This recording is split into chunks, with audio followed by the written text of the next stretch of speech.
you raise your right hand, please? Do you swear to tell the truth, the whole truth, and nothing but the truth, so help you God? I do. And state your name for the record. My name is Daniel Rodriguez. It's D-A-N-I-E-L, if you need me to spell it. R-O-D-R-I-G-U-E-Z. Thank you. Morning, Daniel. I think, yeah. Where do you live? I live in Providence. And do you have children? I do. I have a daughter, Lourdes, who's a first grader at Martin Luther King Elementary School. And how long has Lourdes been in the Providence schools? It's her third year. And are you involved in Lourdes school? Yeah, I've been involved in PTO.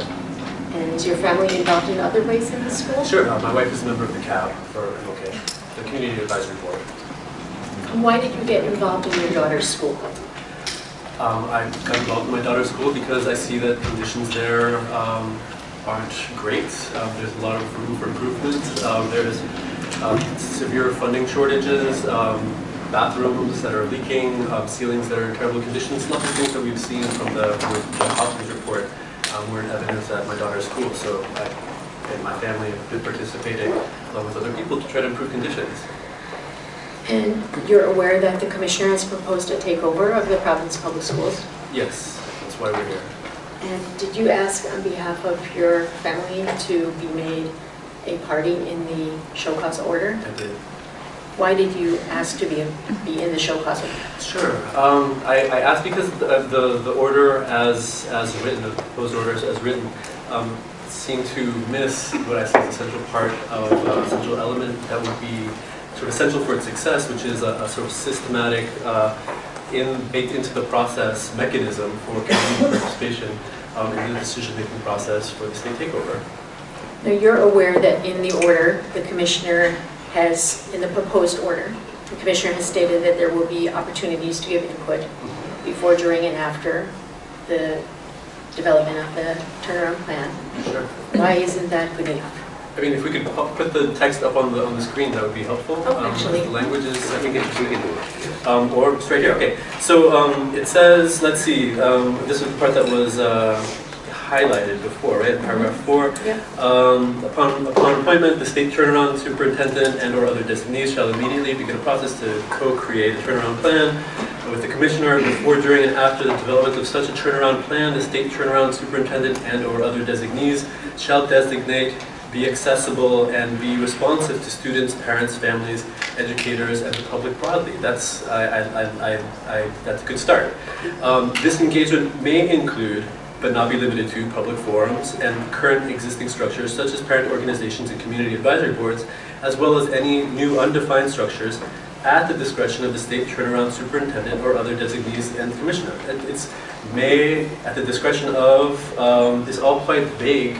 There's no formal process, and it's as others have stated, you know, there's the opportunity here, or written here, is this sort of opportunities for public forums to give input, and I think what we're looking for is something beyond essentially like the comments box at a Denny's. We're looking for something more fundamental co-creation, participation in the whole process itself, where there's accountability and not just opportunity to like leave a complaint in the complaint box. I have no further questions for Daniel. Thank you. Is it okay if I call you Daniel? I'm sorry. Daniel, thank you for coming. Who do you speak for? Do you speak for all the parents, or? How could I speak for all the parents? No, I speak for myself. And, you know, I speak for my family. I'm here as an individual. I'm a member of the family. That's applaudable. I appreciate it. And you have one child in school? I do. And mechanically, that's what I want to get at.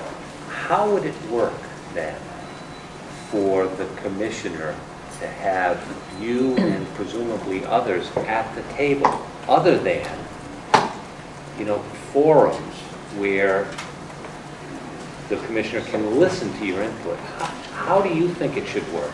I feel like the conversation here has been, is sort of moving forward as if this is the first time this has ever happened, and that there's no way for a robust, formalized like mechanism for community participation in this process. Like asking these questions to everyone that's been coming, as if like, you know, like asking us like how we think about it. Well, this has been done before. There have been ways, like, you know, we know, and we're going to have someone speaking, I believe, to this, that like we know that when there are formal mechanisms for community participation, where there's community buy-in, these things tend to be successful because we're all in it. We're all here because we are heavily invested. We're the most invested in the success of this turnaround because it's our children that have their lives at stake. It's like our students here that are putting themselves on the line. Like we're the ones that really in 10 years are going to be dealing with the consequences. There are other examples around the country. Some have been more or less successful, and they tend to be more or less successful, it seems to me, or my understanding is, depending on the degree to which there's formal community participation in the process. I don't have an answer to you right now, but I would ask that the commissioner sit down with parents, student organizations, parent organizations, students, and work it out together. I think we can do this. All right. I'm going to, in a minute, I'm going to call up the proposed orders. I want to give someone, we've got to do something to get it up on the screen. It's dark in there. I'd like to get that order up.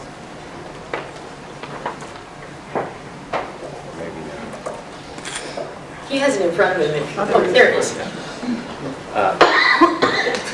Daniel, I have one other question.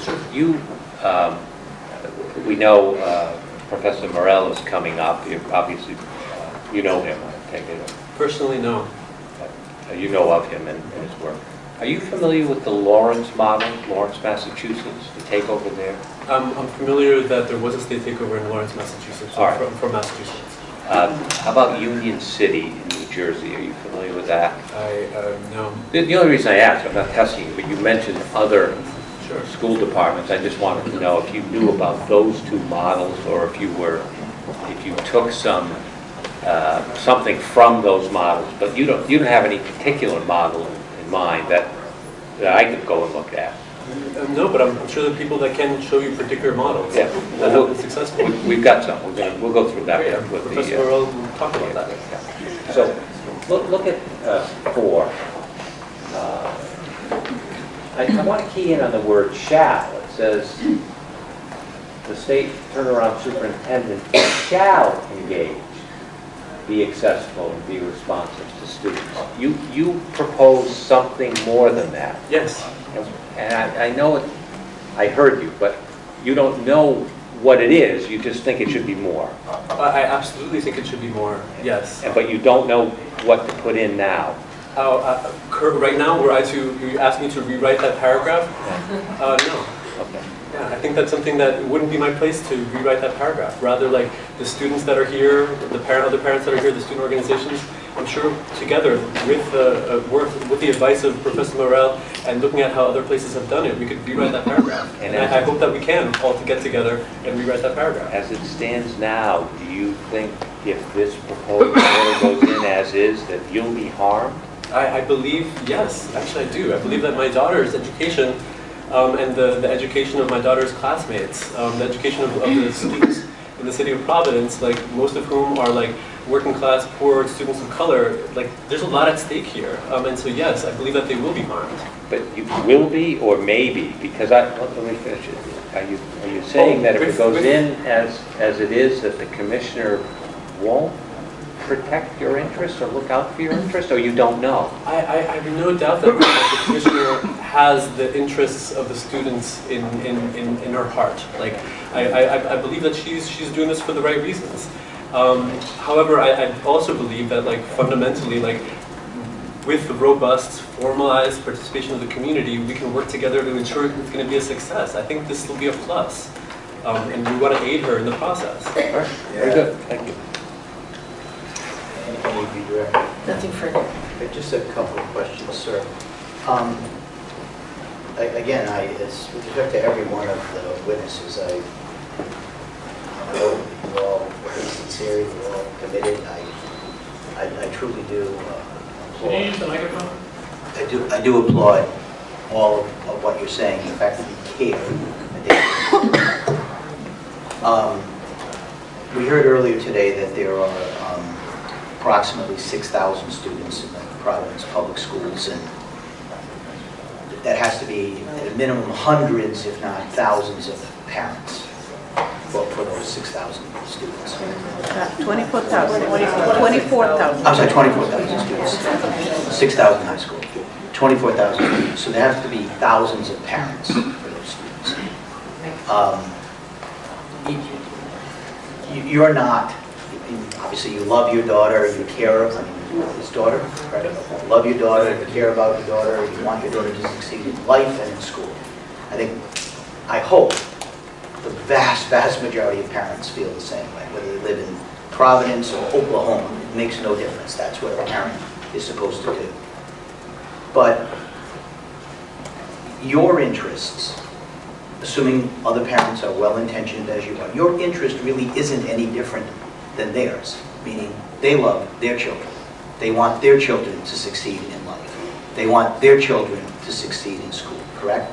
Sure, we all want. But you want a seat at the table. I do not personally want a seat at the table. No, I'm not asking for Daniel Rodriguez to have a seat at any particular table here. You do not understand that you have moved to intervene to be a party in this proceeding? I moved to intervene so that parents have a seat at the table collectively. On behalf of other parents? That there be some formalized mechanism where parents, students, student organizations, whether it be through student organizations, parent organizations, etc., that parents and students have a seat at the table in helping co-create this plan and moving forward. That's what I'm asking for. But not you in particular? That's correct. And again, I'm not trying to limit what you're saying, I want to understand. You are today in this hearing, you are not suggesting that you speak for all parents.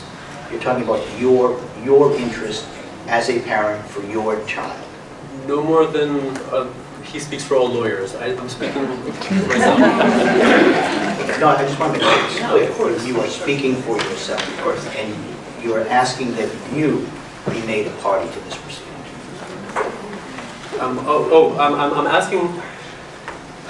asking that parents, collectively, public school parents in Providence, that this paragraph be rewritten in such a way that parents and students have a formal role in the process moving forward. That's what I'm asking for. Okay, and again, we're talking about a motion to intervene. I'm really not trying to be too legalistic here.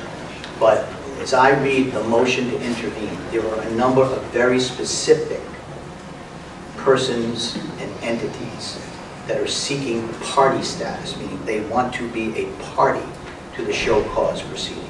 You are one of those persons individually, correct? Yes. Okay. I have a couple of questions. Yes, I'm sorry. So let's unpack this a little bit. Please. Danielle, you've said that you're here because your daughter's in the public schools and you have a keen interest in her future. And that you're not, as an individual, asking for a particular role in the process. That's correct. You know that you're one of a group of parents who came forward. You view yourself as representing the interests of parents more broadly. I believe that the parents here are representing the interests of parents more broadly, yes. And you're not saying that your interest as a parent in the public schools is different than other parents we'll hear from today. Correct. But I believe that you are saying that your interest is different from people who don't have kids in the public schools. Oh, without a doubt. And can you focus on that a little bit? I think that, sure. I mean, like, if we're going to talk about, like, personal interest, the interest of the family, like, if we have our students, if we're like, the parents that most parents don't have the choice, obviously. The parents that choose to send their kids to these public schools, or we're all parents that send their kids to these public schools, right? Like, we're entrusting with the school system to, like, take care of our kids and educate our kids and prepare them for success in the future, and to prepare them for futures that are beyond incarceration or poverty, but rather, like, educate them to be critical citizens and members of society. To, like, yes, of course, like, we have a deep stake in the education of our children, a deep personal, particular stake in the education of our children. And you view that stake to be different from that of those of us in this room who do not have children enrolled in the Providence Public Schools. Yes. I have nothing further. May I? Sure. Daniel, this is very helpful. But what if your opinion and your position is different from other parents who have school children in the school?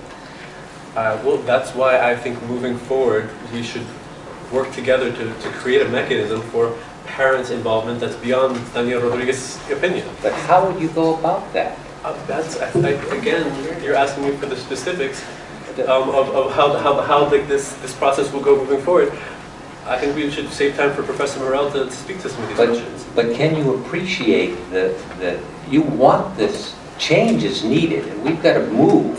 Yeah. We don't, you agree we can't be stuck in a bureaucratic levels of process. Thank you for bringing up bureaucracy, because like, you know, we've talked a lot about how, you know, how the Johns Hopkins report says that one of the problems that was stymieing change in the school system was precisely the multiple levels of bureaucratic self-interest. Yes.